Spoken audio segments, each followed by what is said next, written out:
This is Judith Lay welcoming you to Manx Radio and to the podcast of this week's edition of At Your Service. Manx Radio!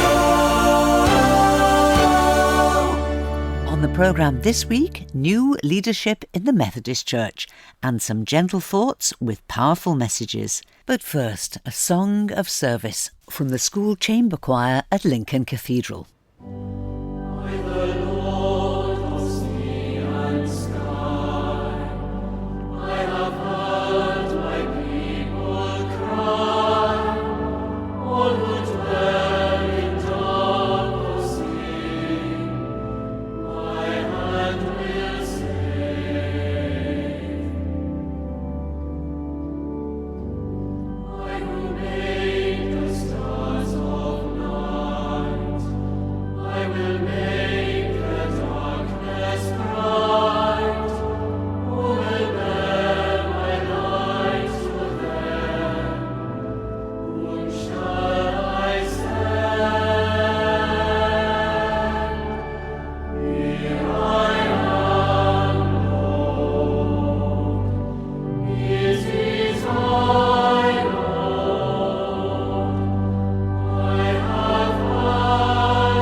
Is it time, Lord?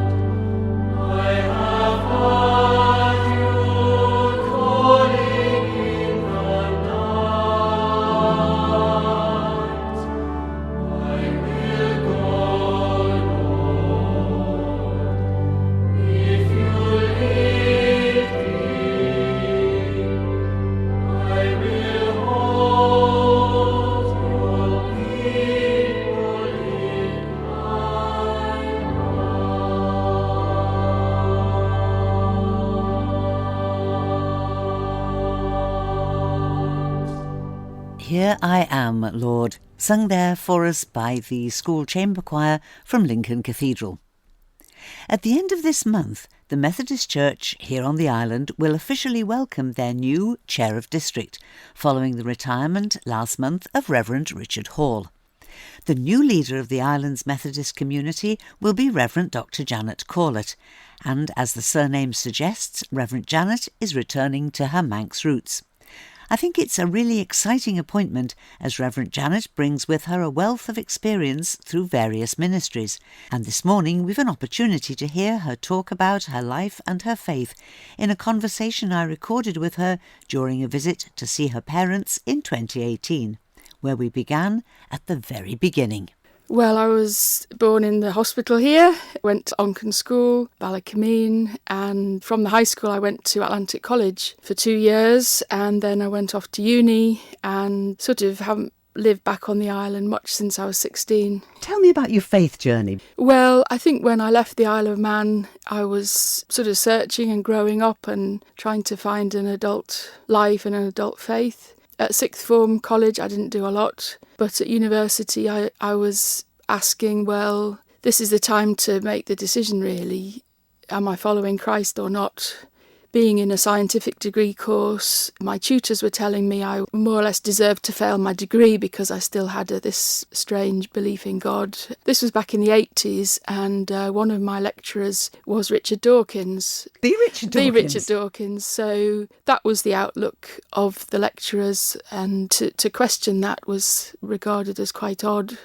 What was Richard Dawkins like? What did you make of him? I think he thinks that we've evolved beyond the need for God, and it's a little bit of thinking we've got beyond needing God, and that comes with a bit of ego, I think. Yeah, so I had to sit down and really contemplate in a way on my own and ask God, was God there or not? You used a very interesting phrase there, finding an adult faith, because there's a big difference to your parents would take you to the Methodist Church. Yes. So that was part of family life for you, wasn't it, really? But you had to find something for yourself. And what conclusion did you come to? Well, I think I knew that if I followed Christ, it would have to be 100% and it would be demanding, and I expected Christ to make a big difference to my life. So I had to make a serious decision. I spent quite a bit of time just sitting in my room and thinking and praying, and one day I really felt that Christ was with me like a shepherd. I had a really strong sense of God's presence and myself cared for by God.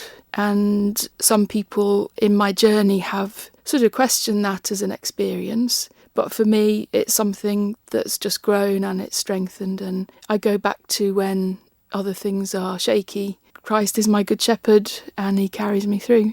I think it's a good picture to have of God. When I'm aware of Christ the shepherd, then I know sheep don't always have an easy time and they go astray and they're still looked after. So that's my picture of God.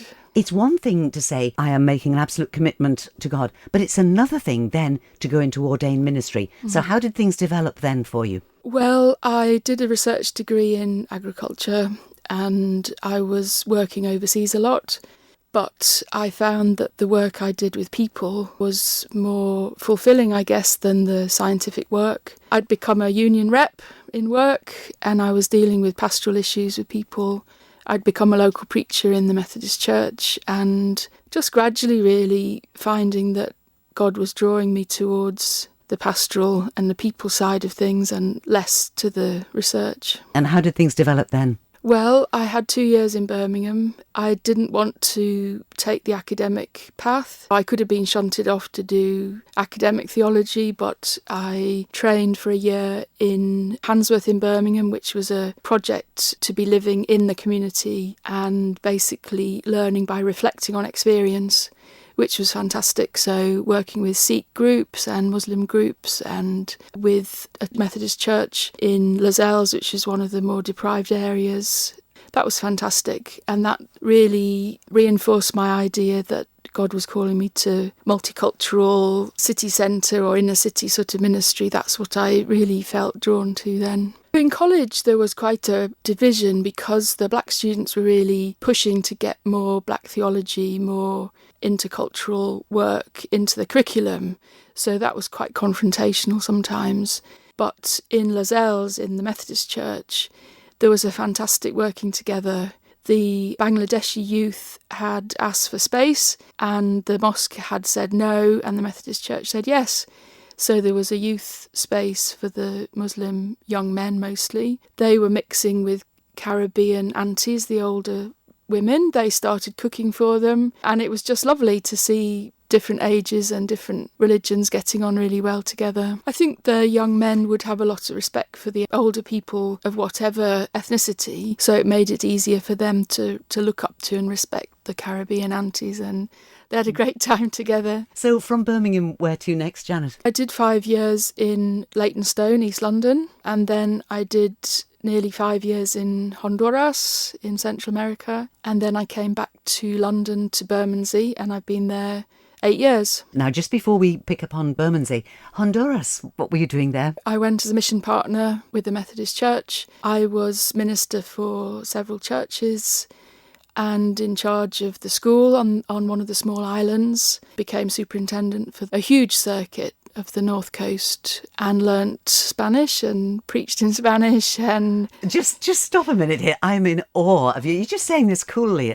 You're superintendent of how many churches? there were about 7, but they were really widely spread. This was predominantly an external church that had arrived in Honduras, which is mainly Catholic. So it had spread along the coast where the shipping, if you like, was coming in and out with English-speaking people. It was an experience that was pretty demanding, and I learnt really that I had to try and work out what God really wanted me to do. Otherwise, there was a lot of pressure to do certain things and not do other things, and it made me wonder a lot about listening to God more for discernment in ministry, because otherwise you just end up doing what people want you to do and not taking the difficult steps to challenge or be challenging to the congregations. So, back to London, Bermondsey. Tell me about present-day life for you, Janet. Bermondsey Central Methodist Church is a large old Victorian building. It used to have a 2,000-seater central hall. That's been pulled down and we have a hostel now housing 34 people. It was the centre of the South London Mission and has always been there really to be good news in sort of social outreach and to be there for people who don't necessarily go to church, but people who might need all sorts of different help. And back in Victorian times, that was healthcare. It was working to overcome alcohol addictions. It was working a lot with the young people, with education. And we're doing similar work now. A lot of the social support that used to be there 20, 30 years ago with the social services has gone because of austerity. And we're working alongside a lot of people who are struggling in London. Southwark is highly multicultural. The congregation in Bermondsey is 99.9% West African. So many Sierra Leoneans that came during the Civil War, Ghanaians, Nigerians, and then people from all over Africa. It's a place of identity and social interaction for them in a city that can be quite difficult for immigrants. Although it's cosmopolitan, it's not always friendly. And also with changes in the benefit system, so universal credit's been a disaster for us. We see people who are struggling because they are eligible for the benefit, but it's not being paid, and it's been delayed for months, not just 5 or 6 weeks, but in some cases 5 or 6 months to get it sorted. And these may be people who are already vulnerable. Are you their first port of call when they're struggling? For some people, yes, because the mission has been there so long that people know it's there, so they will come along. We also get people referred to us, so we're part of a food bank scheme. We have a doctor's surgery lease part of our building, and they refer people to us. The schools know us quite well, the job centre, so the job centre will send people to us as well. But we still feel like we need to do the advocacy because a lot of it's unnecessary, really. That's the sadness of it. And I think Britain has the chance to be generous Britain. We're one of the wealthiest nations in the world and we've become a bit mean, I think. And that's sad. because I don't think that's where we ought to be.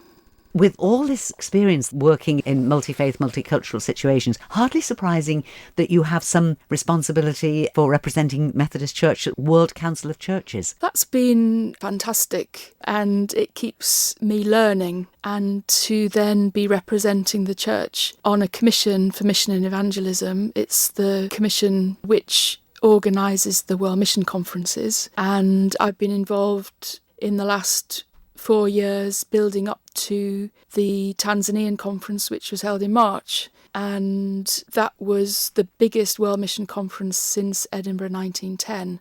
That was the first big ecumenical gathering when the missionaries got together in 1910 in Edinburgh, and we were involved in making a very African conference in Tanzania, but with people from all over the world and nearly every denomination under the sun. Delegates were just over 1,000. The staff team was about 100, and there were about 15 of us preparing worship. I was hugely privileged to work with the team planning the spiritual life of the conference, trying to make sure it wasn't just talk, that we worshipped together and that we expected God to speak and transform us during the conference and not just talk about what God might do or what we should do. It was amazing. A lot of people commented that having more time for prayer and worship made a big difference to the conference. It helped the conference be more gracious when there were conflicts between denominations or potential difficulties. I think the grace comes in being able to listen and not be competitive, realising that the diversity is the richness of God and we all learn from each other. And one of the blessings was, for the first time, we didn't just do ecumenical worship. We allowed particular denominations to lead worship in their own style, to see the richness of the difference in the way we worship. And that was well received. I think the worship kept our mind on the unity of the Holy Spirit, and I'd never worked with such a big team and planned for so long. And it really felt that that had given us more time to listen to where God was moving, and often the worship arrived at a place that we wouldn't have got to had we just put it together in the week or two beforehand. We had an international team of musicians, worship leader from the United Methodist Church, who was fantastic, a visual arts leader from the Philippines, who got the local youth doing amazing, really, really moving drama. If you're talking about conflict in Africa, you can talk about it, but it's distant. And to have the young people showing their feelings, and that was amazing too. I found going around the world, it's great to be able to say, yes, I'm Manx, and say a bit about what that means and be proud of it, but also the different perspective it gives. And I'd like Isle of Man Christians to be proud of their history and heritage and use it for God's glory. We don't have to be like other places, particularly though to wake up to the environmental catastrophe that's coming if we don't act yesterday, let alone today.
More music there from the Lincoln Minster School Chamber Choir. And before that was a conversation I recorded with Reverend Dr Janet Corlett during a visit to the island to see her parents in 2018.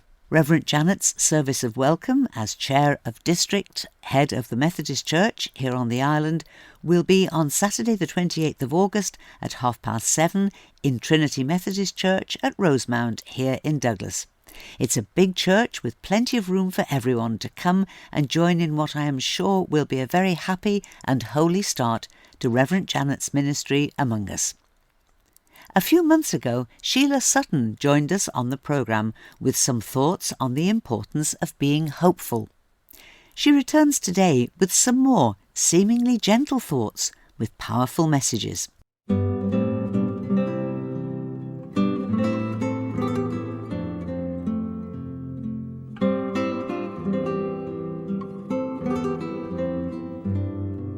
I'm sure you will all know or have heard of someone who has made bad decisions. I have a family member who made really bad decisions and still, years later, phones me to say that he wished so much that he had done things differently. Living with bad choices is hard for everyone. The freedom that looks so very attractive doesn't feel like freedom after all. She was only about 14 months old, and she had spied her escape strategy. Her daddy had put her down, and with delight on her face, she made a quick dash for freedom. Then, suddenly she saw him, a big guy wearing a high-vis jacket. She froze.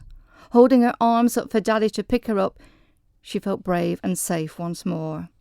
Sometimes escape doesn't look so attractive. If only we could do just what we wanted. But often, as our little one found, and my relation too, that what we long for isn't often what we thought it would be. While still thinking about our little girl and others who have been helped from the mess of their lives, I remembered a story in the Bible about Jesus and his unpredictable response. One day he was out and about, and the religious rulers of the day threw a woman down in front of him. They'd caught her in the act of adultery, a stoning offence in those days. They waited, trying to trap him, happy to condemn her. Then he turned the tables on them, asking them whether they had ever sinned, done wrong, and if not, he invited them to throw the first stone at her. Slowly, silently, one by one, they walked away, and he helped her up and told her she was safe and forgiven, but to change her lifestyle. Jesus' hands were and are strong. He offers safety, yet freedom to explore, to be. And the offer of those strong arms are always there when we're tired or burnt out. Surprising then that many of us feel that we don't want those strong arms and we don't need those strong arms. The little girl needed her daddy. The woman needed Jesus. Who do you need today?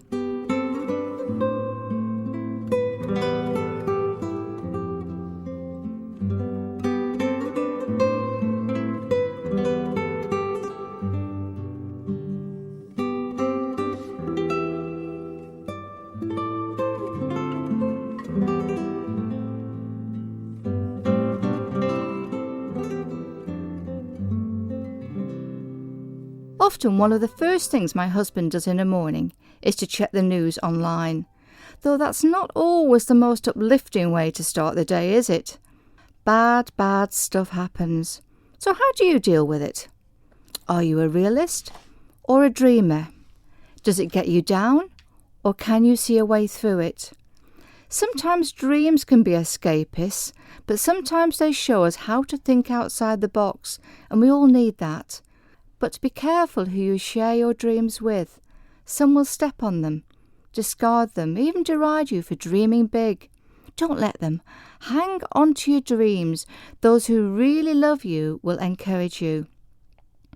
God wants us to follow our dream and says that when we trust him, we will be strong and do exploits. And there is another quote in the Wise Book which says that we should shine like stars. Dream big. Shine brightly.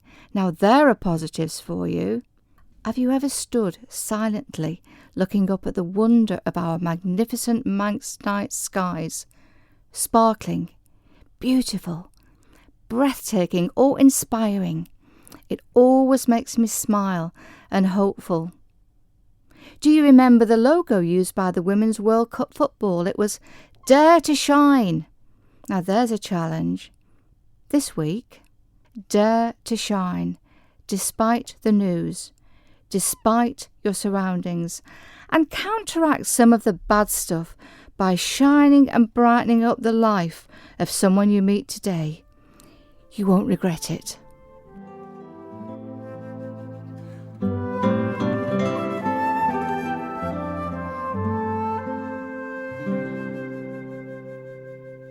Thank you, Sheila Sutton. And now let's end with a look at the notice board. I'm being a little economical with the things I mention, as some events have been postponed to later dates. But I do think that we can rely upon Bride Methodist Chapel to have their Sunday school anniversary tonight at 6:30, where Kevin Vondy will preach, the guest soloist will be Ari Eisinger, and guest organist Reverend David Greenwood.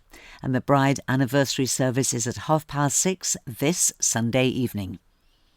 The weekly Sunday night at the prom concerts continue as usual tonight at 8 o'clock, with a concert by the Summer Singers. That's in the Promenade Church here in Douglas, where admission is free and there'll be refreshments afterwards.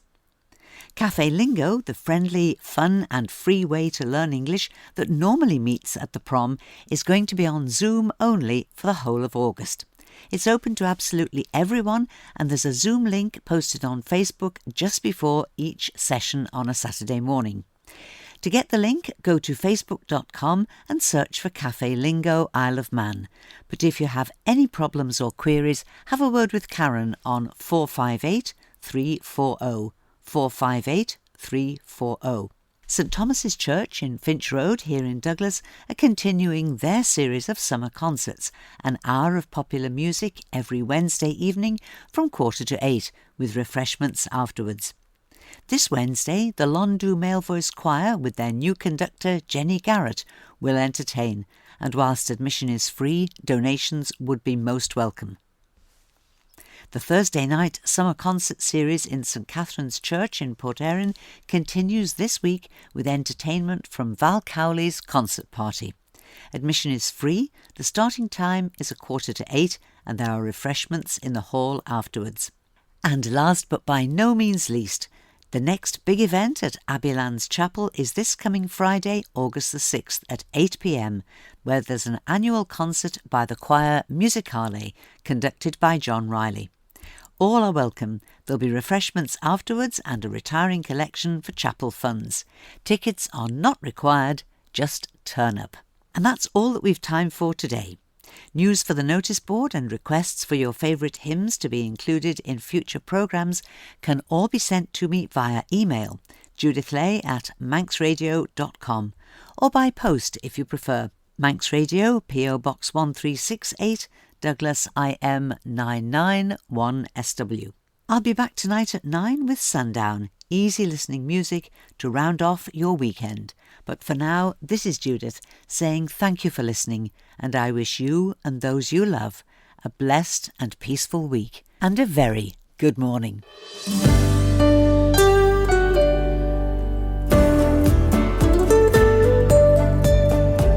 The Nation Station, Manx Radio.